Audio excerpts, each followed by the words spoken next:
So we're going to talk about really four primary things. We're going to talk about curiosity. We're going to talk about chemistry. We're going to talk about intimacy, and we're going to talk about freedom. And I'm also going to share with you a little bit about the lasting movement and the Human Remembering Project, which is a brand new title for something that I believe that we've been needing to do for a long time.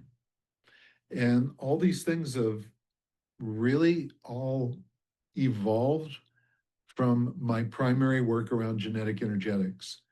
So, Darshana, if we go back 15 years, for me now it's 23 years with this material, and ultimately almost 50 years working in psychology and therapy and coaching.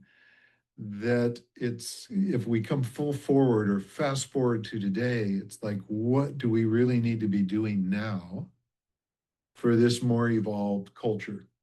Now, some people might think we're not very evolved because there's so much stuff. Another word for it is shit going on. And what we're really looking for is getting through a lot of the garbage and the challenge and into what at our core brings us the most happiness and creates the deepest connections. For me, I started this when I was 14.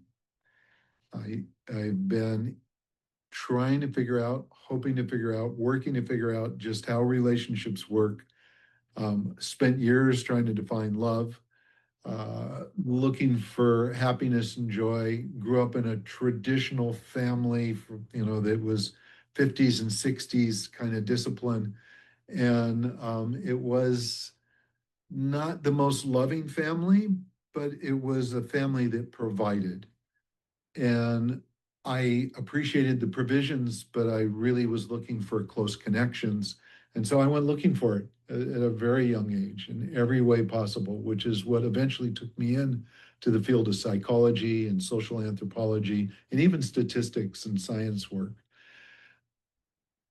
Fast forward a couple decades, and having worked with as being partners with Tony Robbins and Bob Proctor and a variety of different really incredible wisdom holders on this planet, finally went off on my own and went, okay, what am I going to do here? And I set off into the production world because I couldn't quite find my own voice yet. I had learned everybody else's. And then I was introduced to what was at the time called Match Matrix, and today is genetic energetics.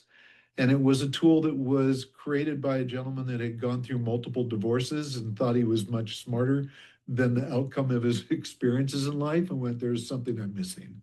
There really is something I'm missing. I need to figure this out.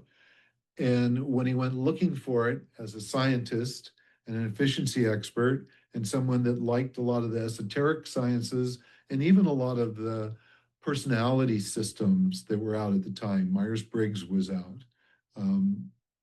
Enneagrams kind of scooted between personality definition systems and typologies. But there were many things way back when that were being used in the business world, not so much in the human development world, perhaps in the educational world for kids.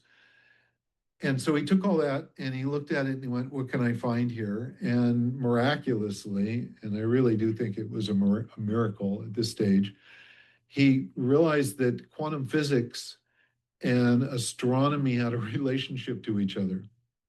And the reason why I say astronomy, so for those that you don't know, if you've wondered how in the world birth dates create the personal energetic profiles and the understanding of genetic energetics that we provide, it's because we're using astronomy as part of our baseline. And astronomy is a hard science.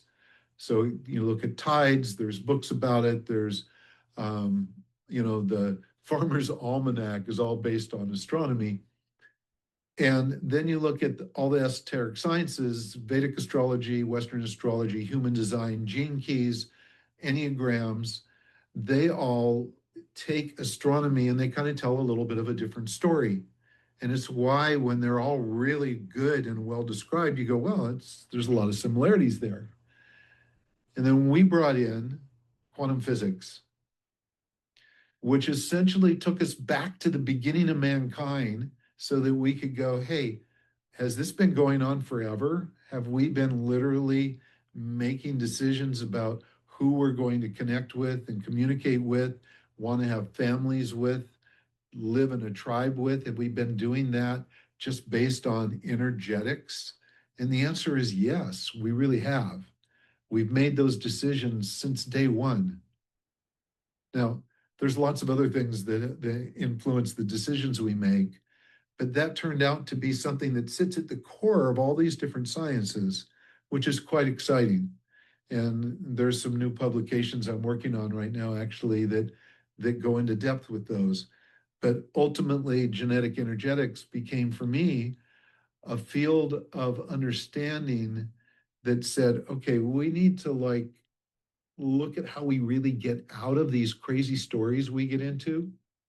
And mind you, I had a background with Tony Robbins, right? So Tony would say that our belief systems are made up from our experiences, and our belief systems determine how we behave, which quite frankly is quite true. And but it wasn't telling me just, where are we going? How did we create these belief systems, and how do we get to the reality behind them? And genetic energetics began to do that. It began to show us, for example, in communication style, where we have two different styles, and one person's structural, like I am, and another person is figurative, like Amy Joy is. And, if we want to communicate and talk to each other, we really need to kind of be multilingual, because there's way more words and descriptions and detail than she wants to hear. And there's far more emotion that wants to be conveyed that's in a smaller set of words that she has to convey, that I would love to hear and understand. Because inside me, there's emotions, but on the outside, it sounds like it's all talk, right? So all of this got me looking at just how am I going to work with clients now when I have a system that, instead of the standard therapeutic model that could be, okay, come on in, work on this situation. This could take, good Lord, this could take 6 months or a year to get through all of the stuff that we need to get through so you two or three or family can be happy. And change it from that to, we could probably figure this out in possibly an hour, maybe a half hour. It could be even quicker, actually, if we find the one thing that's in the way of all the things. And genetic energetics has had a way of doing that. So it not only changed the approach, but ultimately what it did, and this became very, very evident to me in the last few years, as I looked at what was going on in our world, is that there's a variety of belief systems that's held by professionals that, for example, in relationships, there's phases. There's like the honeymoon phase, and then there's the get to know you phase, and then there's the oh shit, we're in trouble phase, and then you get through that, and eventually there's the co-creation phase. And honestly, I don't think any of those are true. I think that we can observe them and see that that's what a lot of relationships have gone through, but they've gone through that almost as if they've been told that's what you're supposed to go through. This is how we define it, so plan on it. That's a mistake. I mean, we just look at our own life. How many times does someone say, well, this is how I define it, so you should plan on this being your experience? That doesn't go over too well if it's not your real experience and it's someone else wanting it to be theirs. And God bless science, and God bless relationship experts and psychologists and therapists. With good intent, they've tried to help us. And with good intent, they've taken us down rabbit holes. They've created things like attractions theories, and a whole bunch of typologies and archetypes, and you name it, all of them that on the surface can add some interesting information, but they can also trap us inside a system. And what was happening for relationships is that people were going into relationships not prepared, but going into relationships and going, oh my God, this needs a lot of repair.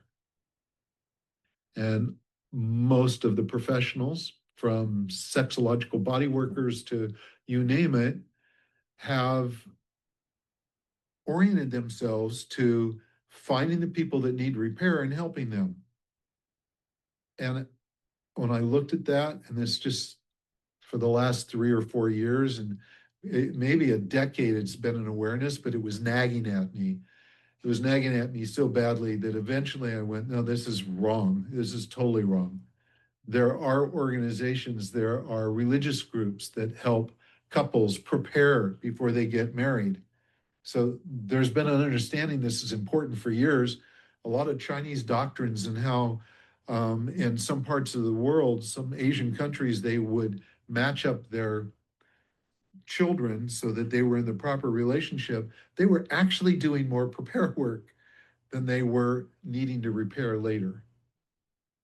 But Western society has not done that. It's done it backwards. So the lasting movement, and the reason lasting was written, was so that we could, instead of having to repair our relationships, we could be more prepared. And yes, there are going to be things that happen. We're constantly growing, evolving, and in discovering new things that we want to do, be, see, hear, explore. And that might send two people off in different directions. And that's then not really repair. What that is staying in the world of discovery and staying in the world of accepting differences and accepting values and belief systems and not making them wrong. So that's not repair, that's exploration and discovery. And it gets us to the first thing I want to talk about today, which I think that takes us back more to our very beginning than almost anything else we can think of, which is curiosity, inquiry. We're all born with it. We come out of the womb looking for sustenance. We want mom's milk. We want to be held. We don't know why. We just know that is what we need. We're hungry. We're cold. We're whatever we are. So we need to be coddled. And these are things that we discover early on, but we come out very, very curious. Like, where do I find it? Where is it? And give us a couple of years, and now we're talking. And we're talking so much that typically we annoy a lot of people because we ask a lot of questions. And we're playing. And we're playing and doing things that are just the joy of us discovering our bodies and our relationship to each other. And we do all that without judgment and without conclusion until we're taught to. And when that teaching comes in, things start to shift, and we become less of inquiry machines, if you were, or inquiry humans, and more into people that are expected to deliver. And now, as adults, we have the ability to ask questions, but how often do we really do it? And when we do ask questions, how are we asking? Are we asking questions because we want to prove something? Because I need to know if this is true, or that's true, or this isn't true. This is a good person, a bad person, a narcissist, a kind person, all the various labels that are tossed around out there. And we use our inquiry process to prove things. Here's the challenge. When we look for proof, we never find the truth. Ever. We find temporary truths. We find things that say, okay, I mean, you walk outside and you go, it's too cold. I'm going to check and see if it's too cold. Well, I'm going to go outside looking to see if it's cold. Well, I could walk out there with no shoes and very little clothing on and prove that it's too cold.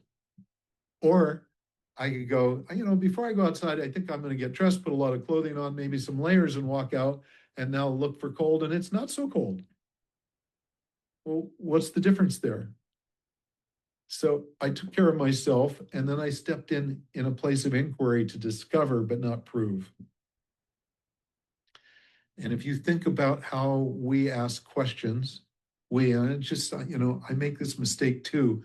As much as I teach this, I have a lot of habits. I've got a number of decades of doing a lot of inquiry looking for proof. But as soon as I stop and I ask a question, and I'm allowing myself to be surprised by the truth, then the discovery is so different.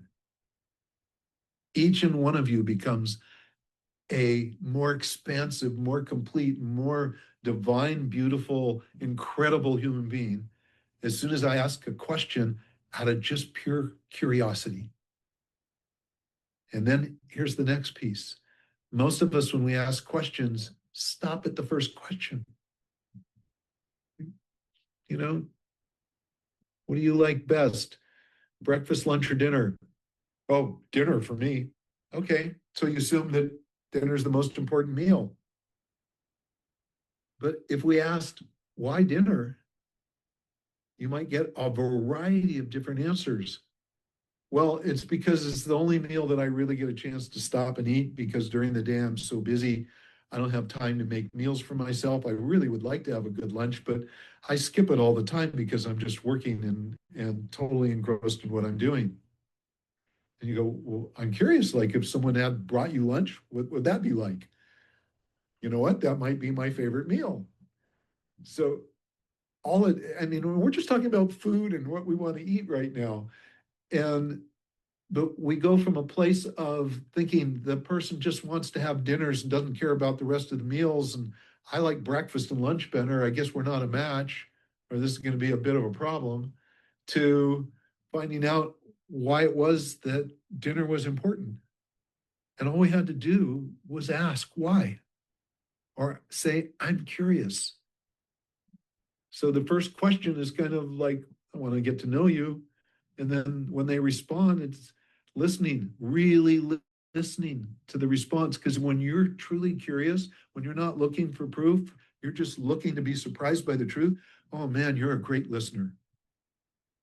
And how do we feel, folks? How do we all feel when someone's listening?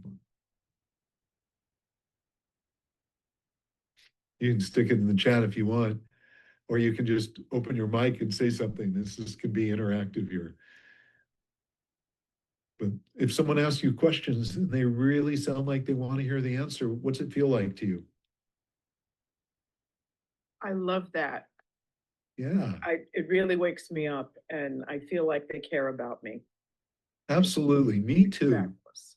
Yeah, me too. Versus someone asks me a question, you can tell they just want an answer. How excited are we to carry on that conversation? Not very, right? How many people have been to a job interview?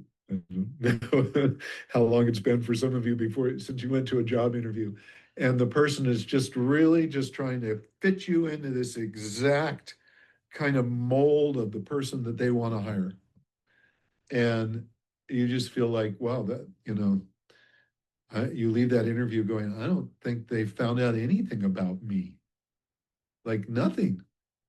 They could tell I was male, female, I had no hair or lots of hair, whatever the case might be, right? And that I could speak congruently or not. But what do they really know?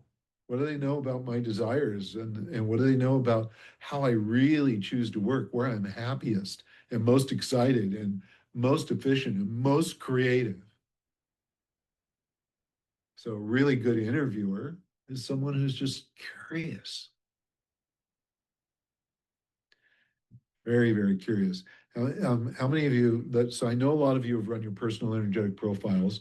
We have a couple engagers in the group, but if you've run profiles and you've met someone who's an engager, one of the cool things about that modifier is they're just curious. This is like they are genetically designed to want to know what's going on. They ask questions, but they don't get attached to the answers, which is why you could turn around to them and say, I it's a little personal. No, I'm not going to answer that one. And they go, oh, okay, that's cool. And they'll ask you something else. And you end up feeling like this is someone you could talk to. Hence, engagers tell us that the thing that they are told the most often by people they meet, especially people they've never met before, is the person will say, oh my God, I've never told anyone this before. Every one of them hears that all the time. And for me, when I first got involved, I'm going, well, that's interesting to know. I wonder why that's the case.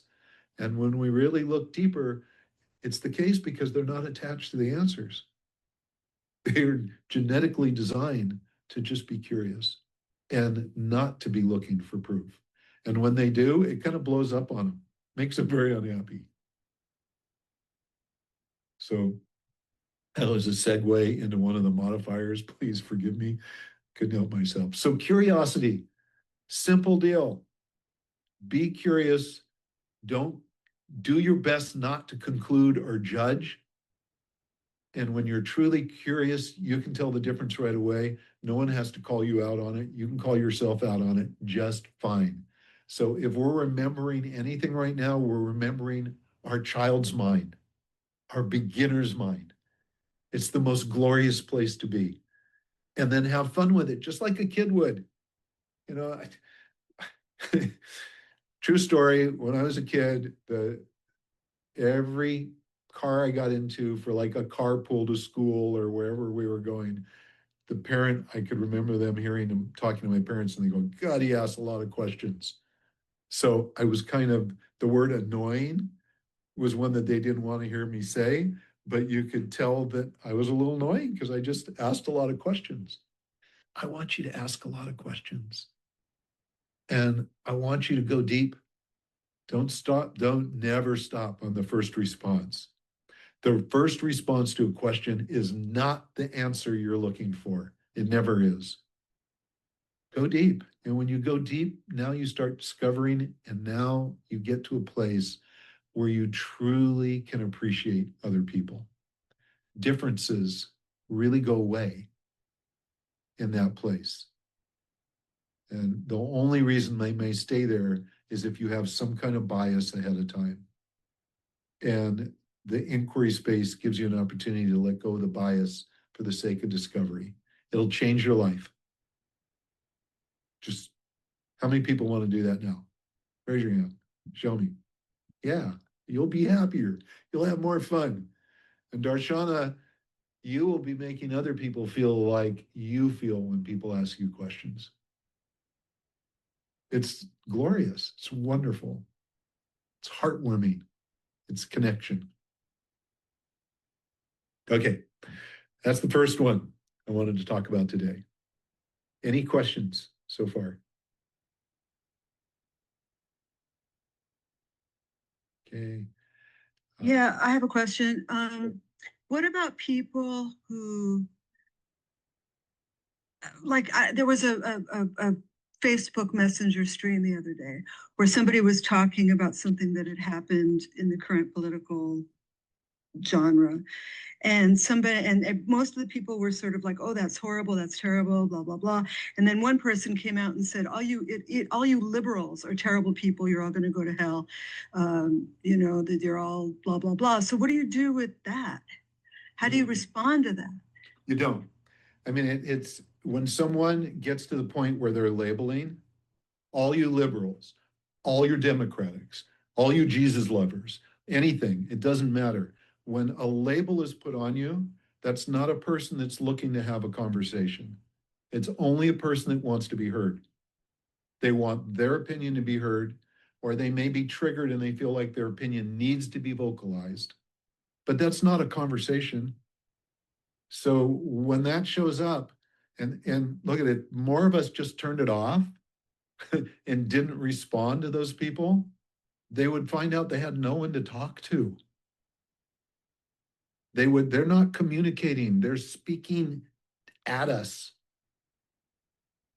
Does that make sense, Anna?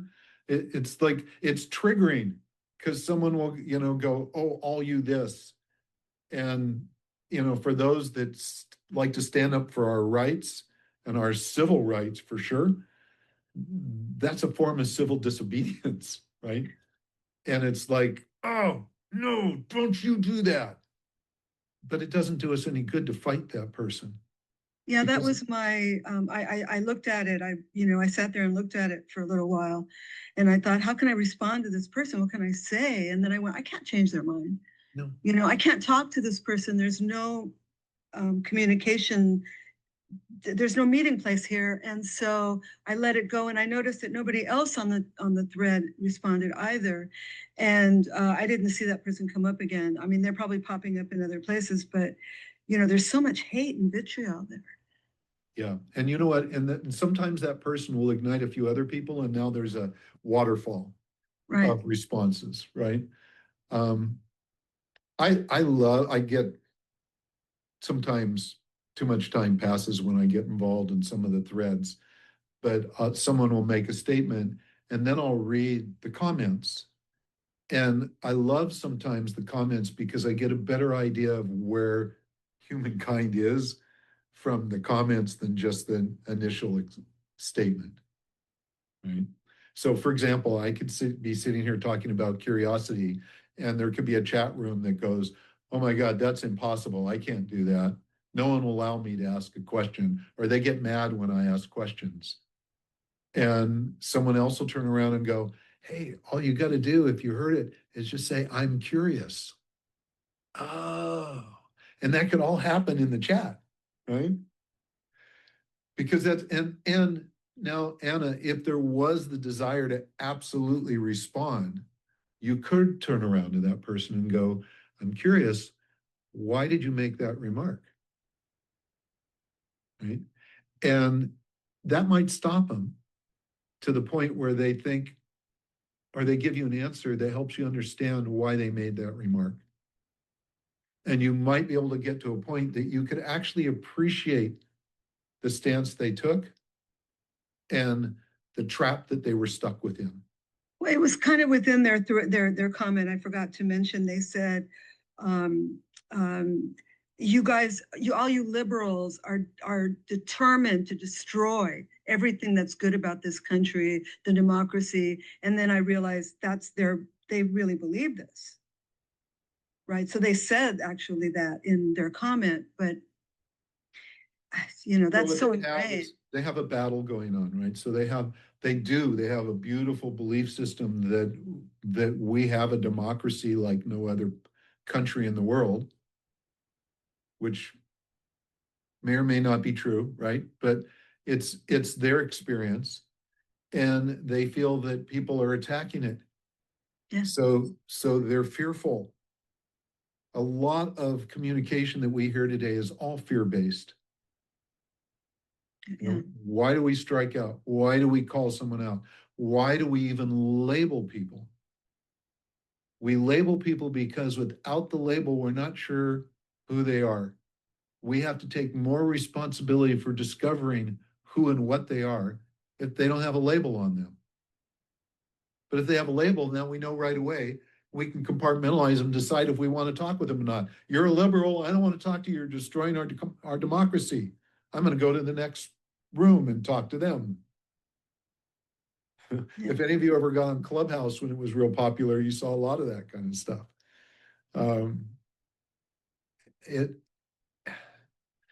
It's part of the human condition. That's ways that we've been conditioned over the years, over lifetimes, over centuries.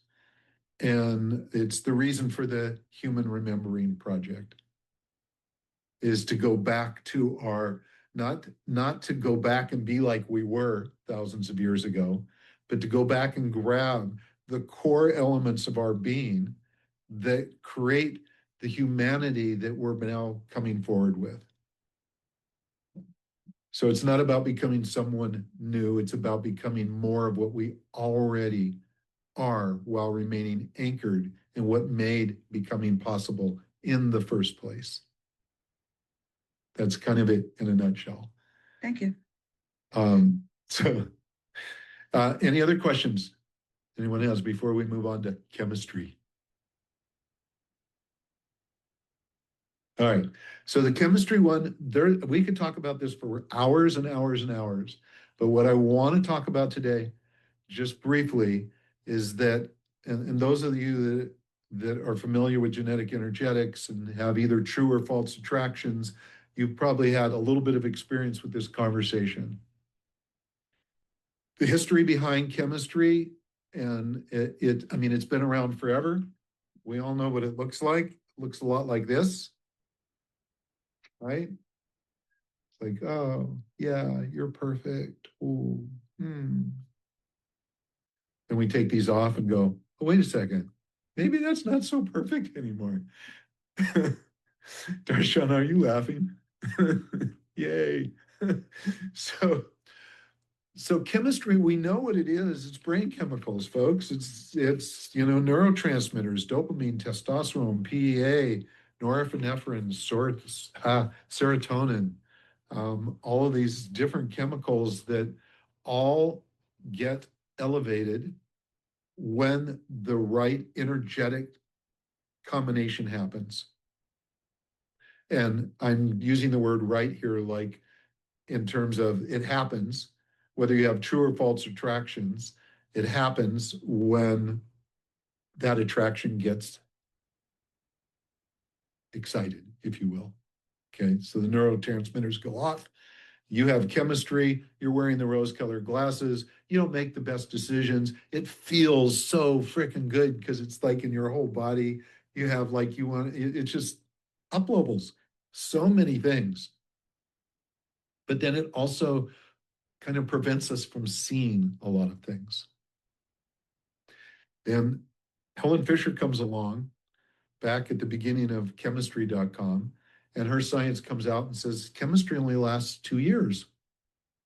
And it could be shorter, it could be longer, but the mean was 2 years. And she did this research with thousands of couples, and it seemed to be that around the 2 year mark is when it seemed to go away. That's all she knew. She didn't know why it went away. She just knew that that's what happened.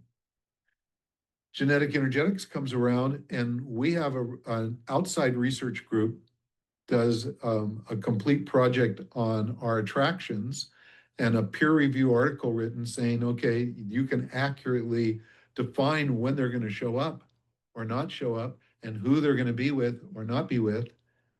But again, we didn't really know why it lasted or why it didn't. One thing we did know in genetic energetics is it could last a lifetime. So people that were saying, when Helen Fisher was saying it was gone in 2 years, it was like, no, there's something else there. Our science is saying it could last forever. And it's even saying that you can go through a horrendous breakup and really dislike your ex-partner and meet them again 10 years later, and the chemistry is bam, back like that. And so we're kind of going, what is that? And the answer wasn't coming forth. I've been looking for it since I first learned about genetic energetics. And about 4 years ago, I was doing research and found this thing called substance P. Substance P is a neuropeptide, and it was discovered in 1938, like nearly 100, well, 90 years ago, right? A long time ago. And it was associated mostly with physical conditions, almost entirely with physical conditions. And what it is a neuropeptide that helps us deal with pain. When substance P is activated, oxytocin, testosterone, dopamine, all of those things, they level out. Now, that wasn't what the science was originally designed for. It was trying to figure out physical conditions and identify different drugs. And could you make a drug that helped you deal with pain differently? And so substance P was more used for that. But in the last 6 or 7 years, people were going, well, yeah, there's been a few little research projects that when substance P happens, what happens to oxytocin levels? What happens to norepinephrine levels? What happens to serotonin levels? And we're seeing that it causes them to shift. So the conclusion, and I'm going to tell you this is wobbly science. It's not even science yet because it could take millions of dollars and many years to really turn this into a scientifically proven thing. But anecdotally, I have now spent the last 3 years interviewing people and asking about what were the conditions of the chemistry, when did it go away, and how did it go away? And consistently, it went away when stress and anger and resentment, when really painful emotions erupted. Okay. It also went away when someone broke a leg. So Darshana, you and I could be in a relationship and just be totally so about each other, right? And then you get in a car accident, your leg breaks, you get a broken leg, and you're dealing with the pain of that leg. And it's like, all of a sudden I feel like, oh, where'd all that lovey care and yummy, joyful, attraction go? Well, it's in your leg, it's being taken care of elsewhere. But as soon as the leg heals, guess what else happens? The chemistry comes back. So the big piece of information I have for you today, and we can go into a lot more detail, but the clear piece here is if chemistry shows up, whether it's true or false attractions, it doesn't matter. And then somehow it goes away. It's going away because something else has ignited substance P and is creating more pain in your life than pleasure. And that level of pain is impacting the chemistry between you and your partner. What does it look like between a figurative and structural talking style people that haven't figured out that they even have a difference? They just argue all the time. They're so pissed off that you can't speak my language. Why don't you listen to me? You never listen to me. Or you just, am I wrong? Are you calling me wrong? They go through all of these experiences and all these conclusions and all these judgments, and are judgments painful? You better believe it, they are. They're very painful. None of us like to be judged, especially aggressively. And that upsets us. And guess what? If we get too much of it, substance P, chemistry's gone, it's history. So if you had chemistry and it's gone, the first thing to ask is, where's the pain? How am I suffering here? And if there's a lot of suffering, there's not much attraction to anybody at any time. That's our world right now. A shit ton of suffering going on. And if we were more attracted to each other, we would probably be willing to look and accept and acknowledge our differences a little bit better. So that's the piece. If you have questions, go ahead and ask them now real quickly about it, and we'll move on. But I've written an article on Substack about chemistry and about substance P. There'll be more coming out about it, but it's a huge breakthrough. It's a game changer. Because the other thing that happens for those that have false attractions, and you're thinking, you've read our documentation that says you have a broken picker. It's kind of a little challenging, right? And you kind of go, well, I want some chemistry, but I also want someone that's, more like me energetically through all the other profile traits. Well, when those other traits begin to harmonize, you meet someone, let's say you have false attractions, you finally meet someone that's the same communication style as you, and you feel that, and that resonance and harmony begins to happen. Now the chemical reactions will begin to elevate and chemistry will start. So you can have chemistry with someone that is the same as you, even if you have false attractions. It's just going to take longer, because it's built on more prolonged resonance and coherence and harmony. Ariana, yeah, question. Could you speak to, this is just a question, I don't know if it's true or not, but if someone has a protector or maybe a perfectionist as a modifier, but particularly protector, are they, because it seems like they're protecting themselves from pain, are they generating their own substance P at a higher rate, which then can interfere with their connection to the other partner that might be on top of the substance P pain between the two people? My goodness, that is such a great question. Thank you.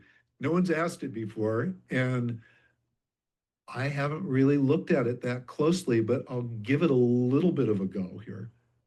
But you definitely, I'm so glad you asked it, because it's worth looking at closer, for sure. Yeah. So we know the protector, what they're doing is they're scanning for what can go wrong so they can protect themselves or those they care about from pain, from harm, right? And if they don't feel like they can do that, in other words, let's say I'm a protector. And in fact, I'm going to tell, this is just a real story. It's not me. It was a client of mine. She was a protector. She's in a boardroom. The whole people were trying to decide who they were going to hire to work on being the publicist for a new publication. And she just had this absolute certainty that this was the wrong company. No way. And she told the other 5 board members, she said, they're wrong. And they're going, why? She says, I don't really know why exactly. I just can feel it. It's, I can tell you, this is not right. And they just went, oh, you're just making that stuff up. Right. And as a result, she actually left from being on the board. Her decision, because it was so painful for her that she wasn't attracted to that relationship anymore. And chemistry, we know, is attracts us to not just one person, but to children's, to groups, to communities, you name it, right? And wherever you have close proximity and you're dealing with the resonance in that space, it's really important. So Ariana, you've asked a brilliant question. I would say that you've compounded it, right? So Right. a protector or even a perfectionist is looking for truth. If they can't find the truth, they don't want to move towards it. Protector, if they can't find a solution that they're certain is going to get people, take away the potential hazard, they don't want to go near it and they'll fight it and both can be sometimes equally stubborn about it. I'm a perfectionist, by the way, calling out my own stubbornness. So yeah, there's pain there. And I can tell you for sure, do I want to engage and like be warm and fuzzy and cuddly? And am I feeling all the wonderful things from chemistry when I'm in that space? I'm not. Right. Yeah. So yeah, it's compounded. Brilliant question. Thank you. Lena, did you have something you wanted to say about that or a question? I had wanted you to speak a little more about the false attractions, and then you started speaking, so that was great. Okay. Thank you. You're welcome. I mean, false attractions, it's, the terminology, you have a broken picker. I inherited that from Frank, the gentleman who, was partners with the original creator of Match Matrix at the time. And it's like not wrong. And it kind of sounds a little cruel, and it gets people's attention. So I haven't removed it yet and replaced it with something else, but I'm getting ready to go into another phase after a couple publications are done here of almost rewriting everything, just to bring it to modern day terminology. I mean, we've evolved and a lot of this writing is still accurate, but it could use some new terminology. Following chemistry towards someone that is a different communication style than you are is clearly problematic, but for the right people, it's worth it. Now, Amy Joy, who's on the line, is to me a soul sister. She's one of my closest friends on this planet. We're both perfectionists. She's figurative talking style and I'm structural. And do we misunderstand each other occasionally?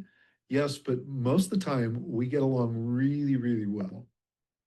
And I just have huge love and admiration for this woman.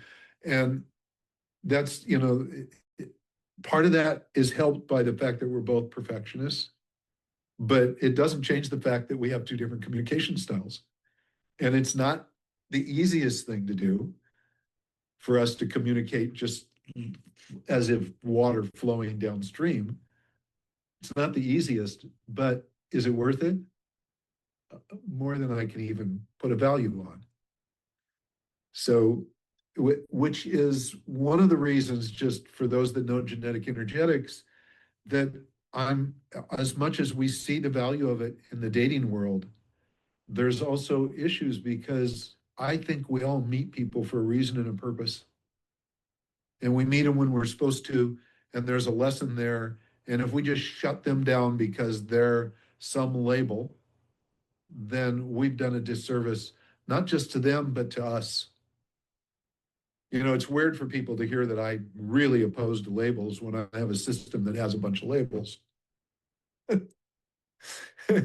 And my students that have, you know, gotten certified as energetic relationship practitioners know that on the first day, what I say to them is that I'm going to give you all this information, but I don't want you to use it. And they'll go, what? What? And what am I paying for? And I said, I don't want you to use it to label someone before you get a chance to meet them. Amy, you popped in. Did you want to say something? I know you've got to go in a few seconds. So No, just I adore you. So grateful you're on this planet, and thank you for your wisdom and genetic energetics. You know, it's changed my life. I have a question for you, dear. There was someone in the chat that was asking about, you know, your program. Is there still a way for them? Is it too late? I mean, can you put a link in here in the chat real quick? believe so. Yeah, let me do that. Thank you. Love to have you. Let me see if I can. I don't know what else you guys are doing on Sunday, but I can tell you that 3 hours that are following this, you think what I have to say is life-changing. Oh, stop. They're both life-changing. It'll be the most fun you'll ever have getting your shit together. So let me know if that works. Okay, great. Yeah, it's in the chat. Thank you. You're welcome. Thank you. We'll see you soon. All right. Oh my gosh. So I just realized what time it was. We need a couple more hours, guys. You know what? I'm gonna do more of these. I really will. I am so excited that even you guys showed up. I don't know what happened to the other 30 that signed up, but boy, did they miss out, right? Anyhow. Lasting. Who, raise your hands if you got the book, if you have got the lasting book yet. There you go. Darshana has. Have you started reading it yet? No, I hate reading things online because I'm online all the time. So I was hoping you were going to do a print copy, I guess. There is a print copy coming, and you will be getting that. You can download it to a Kindle. I don't have a Kindle. Oh, okay. I use books. Got it. I don't blame you. I love reading books too. Getting the book form out is going to be a little bit longer. The audiobook I'm working on now. I was working on it in the middle of last year and then had a small tragedy happen that set me back.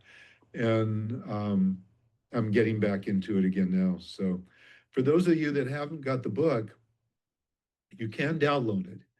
And you can download it for free. What's the name of it? It's called Lasting. Okay. And I'll be sending out an email. I'll follow up with everybody and I'll put a link to how you can download it. Okay. On the lastingbook.com website, there is a way that you can go down and support the pre-launch of the book, and you get that plus some other things as well. And if you don't want to do that, you just want to download the book. The purpose behind it, it's called Lasting 11 Illuminations and Essential Questions for Co-Creative Evolutionary Partnerships. And the first part of the book is these 11 illuminations, which are, I basically have taken everything I've learned over my lifetime and everything I have, oh God, I was about to say the word perfected. I'm going to say temporarily perfected. In terms of relationship and coaching work, and put it together to provide what's now called the 10 Commandments for modern day relationships. And the 11 illuminations are really, it talks about curiosity. It's the very first thing. We go into curiosity, love, labeling, attractions are in there, non-judgment is in there, diversity, authentic relating, communication, courageous intimacy, which is the next thing I want to talk about, and I'm going to spend just a few moments on that. It's all in the book, and it's designed. You can read it if you're single, but it's really designed. It was written for people that were either in a relationship already or they were new to a relationship and had gone from oh yeah, I may be interested in him or her, and I'm seeing 3 or 4 people to, you know what, I don't want to date anybody else. You're my person. I want to discover if what we have here can be a lot more. And it's that's a commitment point. That's a tipping point in my philosophy that when someone decides no one else, just you, whether you've made it's not a marriage vow yet or anything like that, but it's a commitment to direct your attention to one single person. And at that point, how do we do that in a way that we really get the answers that we need? That we really discover who the person is.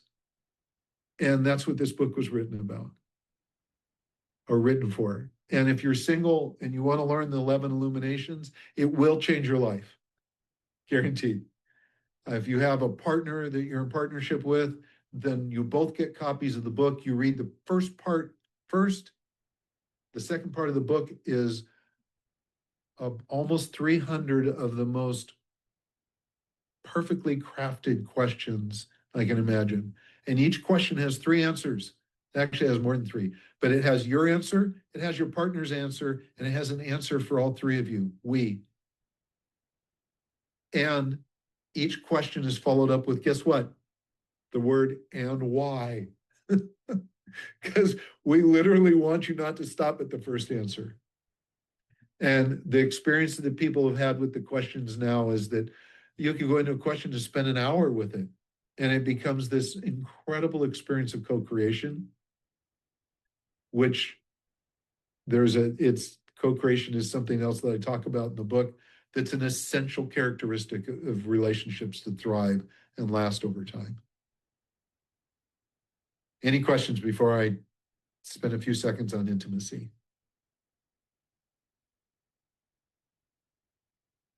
Good? Okay. Intimacy is really an interesting thing. So therapists and scientists have decided that intimacy has different levels. And it appears that it's true. How many levels? And it's between 5 and 10 that have been described, but the consensus is around 7. And the first level of intimacy kind of looks like you meet someone, you shake hands and say hello, but you can't even make eye contact. Okay. It's like, yeah, okay, next. The next level of intimacy, my tongue's messed up. The next level of intimacy is you shake hands, you look them in the eye, and you acknowledge that they actually exist, right? And there's a connection made there. That's the next level up. The next level up is there's actually a conversation. Like you get into a point where you're listening and you're asking questions. The levels keep going up and keep going up and keep going up. To me, the 7th level to me is what I call courageous intimacy. And that's the point where you're absolutely transparent, you're radically honest, you have nothing to hide. And if you have something to hide, you know that you probably need to get it out. And that's the courage part. You actually are courageous to take on those things that scare the shit out of you, that have you feel like this person is not going to like me, not going to love me, not even going to want to be with me if I share what I have to share. But you have such a connection with them because you've risen through up all these levels of intimacy that you're willing to put it out there. And statistically, we know there's a book called Radical Honesty, and Radcliffe, I think, is the author. I may have that wrong. It's a great book. And what he discovered is that in over 90% of the cases, I think it was maybe 95, 96% of the cases, whatever the people were afraid of, the other person was going, I wish you would have told me before. Thank you for sharing. And the reality in relationships, if we can be courageously intimate with our partners and our friends, we know more about ourselves and them than we'd ever know by ourselves. And so it's a beautiful place to be. Now, intimacy is only as high as the lowest common denominator. So if you're the kind of person like me that wants to shake hands and find out who they are and ask them questions and all they want to do is do this and walk away, guess what? That's the best we can do. So it's always the lowest common denominator. If you get to a place with someone where they're like, oh, trying on being radically honest, there's still some things where they think, you know, I don't think I should tell them. Now, this is different than, some people withhold information because they believe that that's going to be helpful. And if they discern the situation properly, the circumstance might require that they wait. Like, I don't want to tell you this while we're in the middle of this cocktail party, but as soon as we get away where we can have a real conversation, now I want to talk about it. That's a withhold with intention to make sure that it's still communicated. Complete withholds, that's fear. Right? It's like chemistry. Some of you probably, not chemistry, cheating. Some of you have probably heard me say, I don't believe there's such thing. And I don't. I think there's indiscretions, but cheating is two people that can't talk to each other. That's it. They don't have the ability to communicate what it is that is important and is pressing and they need to share or they need in their life or they're not getting in their life. They're scared to death of it, so they avoid it, and then they find some indiscretion to take the place of it. The real issue is always going to be communication.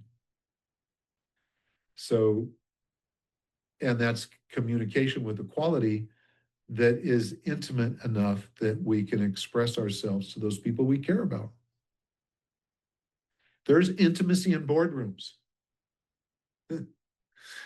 It gets to a certain level, and then if there's a hierarchy in there about who's able to say who to what, then it stops right there.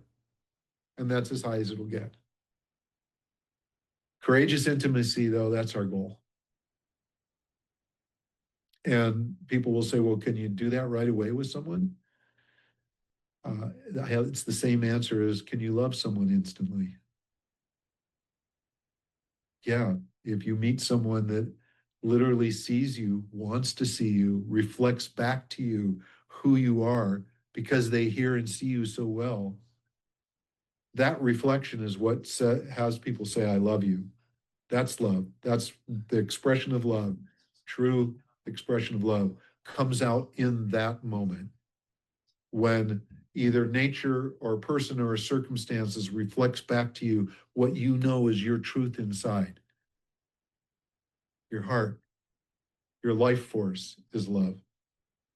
Everything else are circumstances and activities, which we can define differently. The second illumination in lasting is about love, and it's a game changer. And it's not a takeaway, it's actually an enhancement that